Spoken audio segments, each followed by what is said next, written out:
Billahi taufiq wal hidayah. Assalamualaikum warahmatullahi wabarakatuh. Waalaikumsalam warahmatullahi wabarakatuh.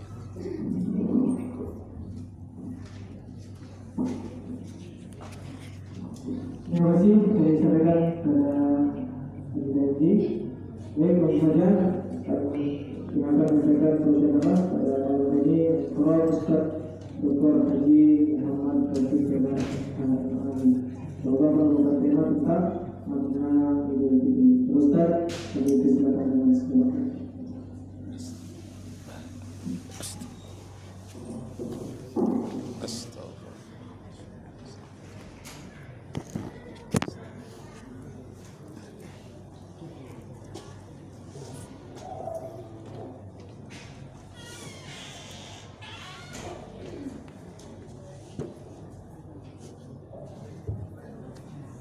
Assalamualaikum warahmatullahi wabarakatuh.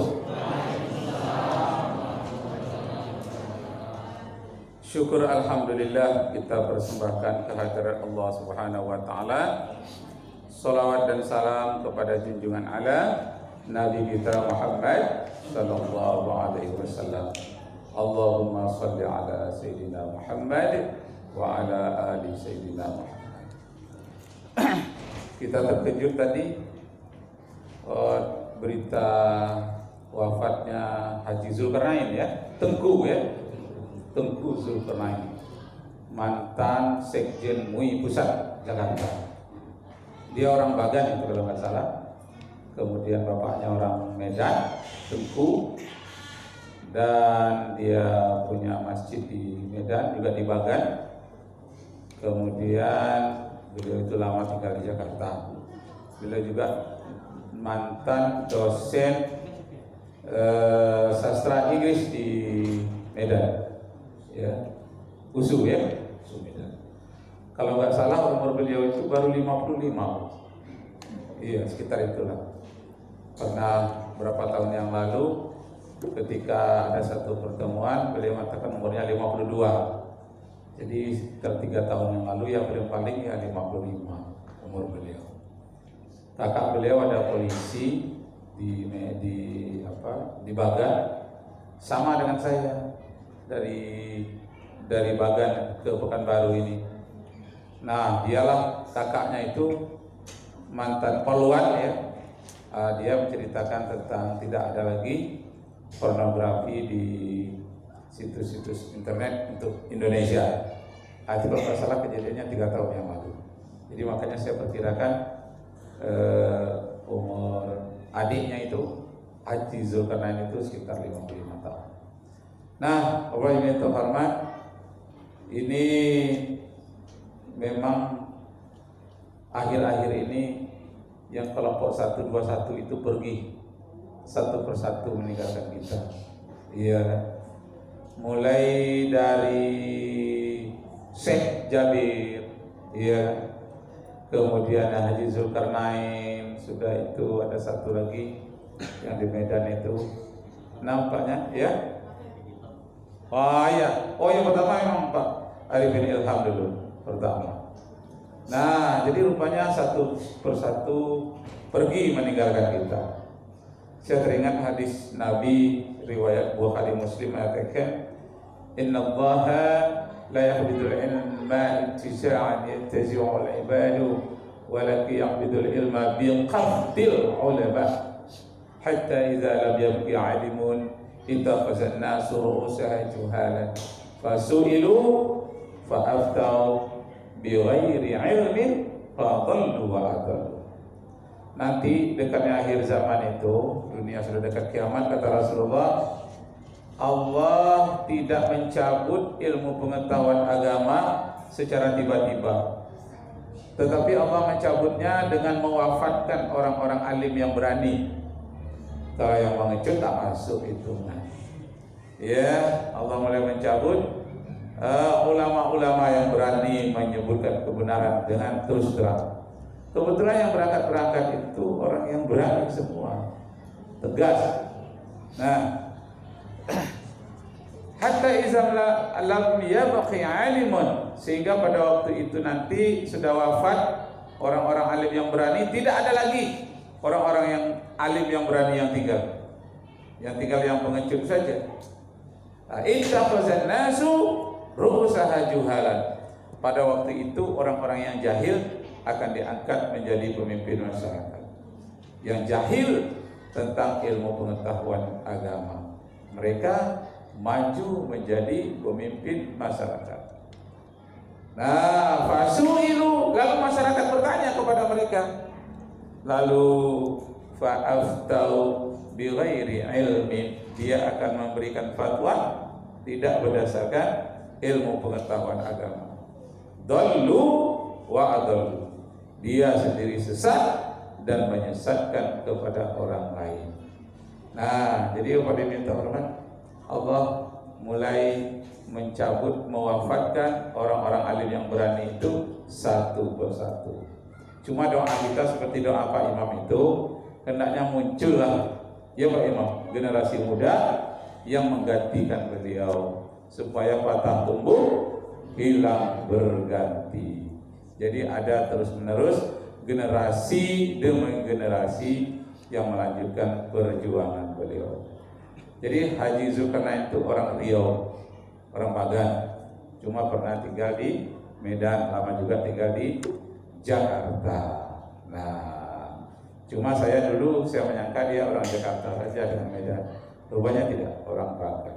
Nah, ini satu kebanggaan juga bagi masyarakat Riau. Ada Ustaz Zulkarnain yang masih hebat lagi sekarang, Ustaz Abu Somad ya. Nah, mudah-mudahan para ustaz ini ya dilindungi oleh Allah Subhanahu wa taala. Jadi Bapak Ibu terhormat, memang virus sekarang ini lagi hebat-hebatnya. Virus itu artinya racun ya. Itu namanya virus biologis. Tapi virus sosiologis juga hebat. Apa dia virus sosiologis itu?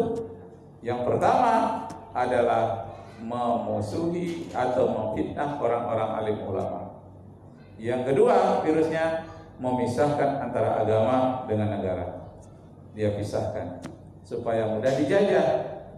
Yang ketiga, terhadap pribumi hanya dipersiapkan untuk jadi budak, ya, untuk jadi pekerja. Virus itu yang menebar kemana-mana itu sekarang. Jadi kalau ada orang ingin mengangkat derajat orang pribumi, itu harus disingkirkan atau dengan berbagai cara, jangan sampai mengemuka.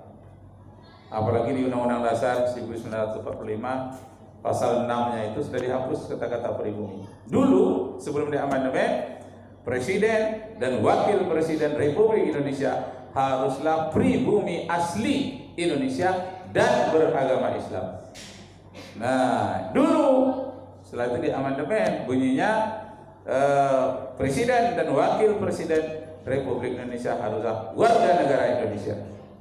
Nah, untuk memperdapat warga negara itu dipermudah dengan berbagai-bagai cara. Akhirnya terbuka kesempatan bagi mantan-mantan penjajah untuk menjadi pemimpin, karena kuncinya itu kata-kata pribumi asli dan beragama Islam itu telah dicabut. Masya Allah.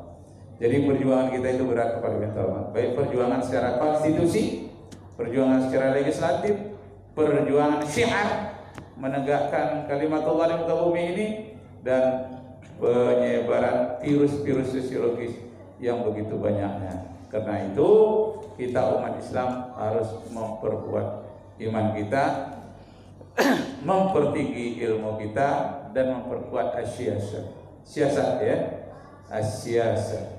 Jadi fikih siasat syar'iyyah itu harus kita tanamkan kepada generasi muda kita, harus punya strategi. Jadi pendidikan kita harus punya strategi. Kalau tidak, itu dikatakan kalau nggak salah itu oleh Ali bin Abi Thalib, itu yang al-haq bila nizam, yang hak, yang benar, yang tidak tertata rapi dengan baik, dikalahkan oleh yang hak, yang tidak hak tapi tertata dengan baik. Nah, jadi mereka berusaha untuk umat Islam itu dengan masuk lagi virus yang keempat, virus adu domba antar golongan. Bagaimana umat Islam ini diadu domba? Antara ulama dengan pejabat diadu domba, antar golongan sama golongan diadu domba, antar berbeda bermazhab dan tidak bermazhab diadu domba. Pokoknya dicari celahnya.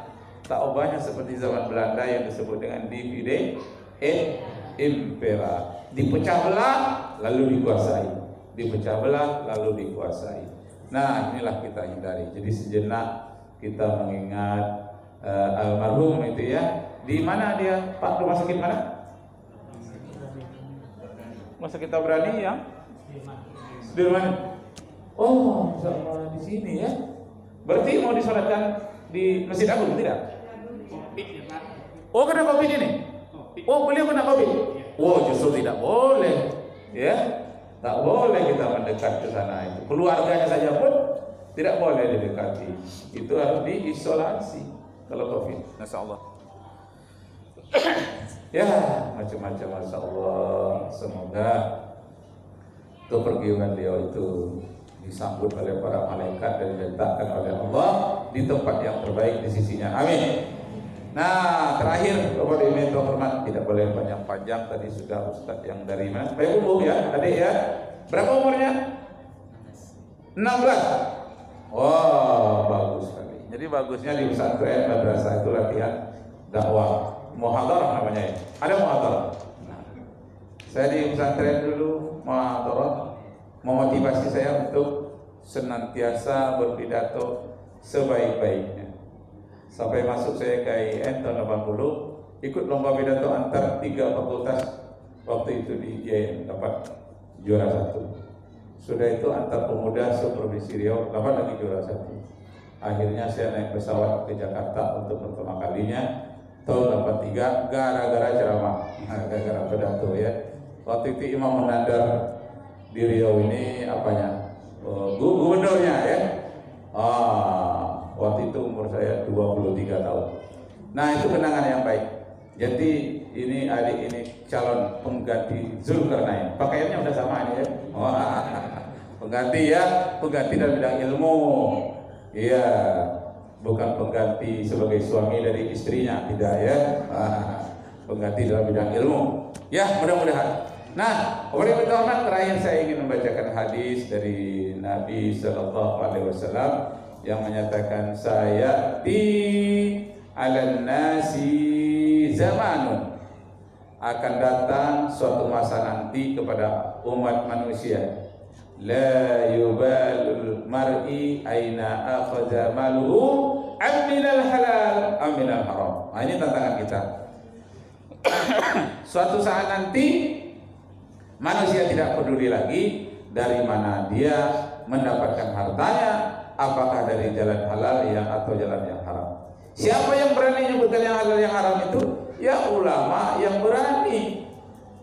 Orang menyebutnya ulama yang vokal seperti almarhum Zulkarnain. Dia di samping orangnya cerdas dan dia bekal ilmunya bahasa Arabnya karena dia belajar langsung di Mekah ya. Kemudian dia ikut berbagai organisasi, termasuk ikut jemaah tabligh. Dia keliling dunia, bahkan sampai diundang sampai ke Korea kata beliau. Terakhir, beliau ahli musik ya, suaranya bagus menyanyi, tapi itu dia gunakan untuk yang baik, lain nyanyi nasihat. Nah, jadi kepada teman-teman satu lagi di dalam hadis nyatakan ya'ti 'alan nasi zamanun la tutaqul ma'isyata fihim illa bil ma'siyah hatta yukadziba ar-rajul wa yahlif fa idza kana dzalika zamanun fa 'alaikum bil harbi. Ila aina al-mihrab ya Rasulullah? Qala Rasulullah ila Allah ta'ala ila kitabihi wa ila sunnati nabihi. Nanti akan datang suatu masa kepada umat manusia, orang belum merasa bahagia sebelum dia melakukan perbuatan maksiat. Jadi kalau belum dia ikut makan yang haram, belum hebat. Kalau belum ikut teler, belum ikut dia minuman keras, itu belum hebat. Itu akan datang suatu masa nanti kata Rasulullah. La tutaqul ma'isyata fihim illa bil maksiat. Belum merasa hidupnya berbahagia sebelum dia berbuat maksiat. hatta yukadzibar rajulu wa yahlif. Di saat itu nanti manusia senang berdusta dan suka bersumpah. Apabila datang zaman seperti itu, hendaklah kamu melarikan diri, kata Rasulullah. Kemana engkau harus melarikan diri? Kata para sahabat, kemana kami harus lari ya Rasulullah? Rasulullah menjawab, ilallahi ta'ala, ila kitabihi, wa ila sunnatin nabi. Larinya kepada ajaran Allah, lari kepada ajaran kitabnya, dan lari kepada sunnah Nabi sallallahu alaihi wasallam. Nah, Bapak Ibu terima kembali kita kepada masalah virus tadi. Itu katanya yang mengena Ustaz Zulkarnain ya. Virus Corona 19. Nah, berbahaya memang virus itu. Ya, upaya kita untuk menangkisnya pakai menjaga 3M ya. Sebetulnya 4 hal. Pertama, iman. Yang kedua, aman. Yang keempat, imun. Yang ketiga, imun. Yang keempat, amin. Imun itu perkuatlah daya tahan tubuh yang secara alami. Cukup makan, cukup tidur, cukup istirahat, cukup olahraga, akan terjadilah imun, artinya kekebalan tubuh kita. Bisa juga melalui obat-obatan ya, tapi yang paling bagus secara alami. Nah, terakhir Bapak Ibu hormat, di antara virus-virus biologi itu yang sangat berbahaya, nah orang dunia sudah tahu, tapi virus sosiologi yang saya sebutkan itu tadi, di mana mengkerdilkan masyarakat, mengucilkan ulama, mengadu domba, ini yang belum ada antisipasinya nampaknya. Yang terakhir, yang paling tidak ada antisipasinya, ada namanya dog trap. Death trap. Death itu hutang, trap perangkap hutang. Jadi ada virus dari Cina namanya perangkap hutang. Bagaimana bangsa kita ini hutang sebanyak-banyaknya, mulai dari pimpinan tertinggi sampai kepada yang paling bawah, terperangkap oleh hutang-hutang. Kalau kita sudah terperangkap oleh hutang, kita akan diatur oleh sang pemberi hutang. Makanya Rasulullah mengatakan, Allahumma inni a'udzubika min ghalabati daini wa qahrir rijal. Ya Allah, hindarkanlah kami, aku berlindung kepadamu dari perangkap hutang dan paksaan orang. Ini seiring sejalan. Apabila sudah terperangkap kita oleh hutang, kita akan dipaksa orang, suka atau tidak suka. Marilah kita berdoa kepada Allah Subhanahu wa taala, semoga pimpinan kita menjadi cerdas, mampu bersilat, mampu menghindari dari malapetaka hutang itu tadi. Selamat menyambut Idul Fitri. Maaf lahir dan batin. Sampai ketemu pada Idul Fitri atau sesudah Idul Fitri nanti. Semoga kita panjang umur, murah rezeki. Wabillahi taufiq wal hidayah. Wassalamualaikum warahmatullahi wabarakatuh.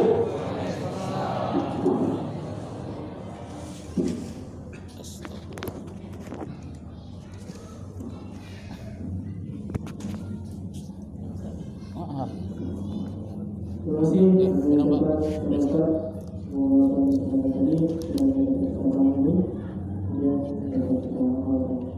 selanjutnya kami laporkan bahwa izin Ramadan ini selama Ramadan untuk Ramadan yang masuk tidak ada, keluar 500.000, saldo sekarang 3.700.000. Kemudian kas masjid 9.632, masuk 308.000, saldo sekarang 9.840.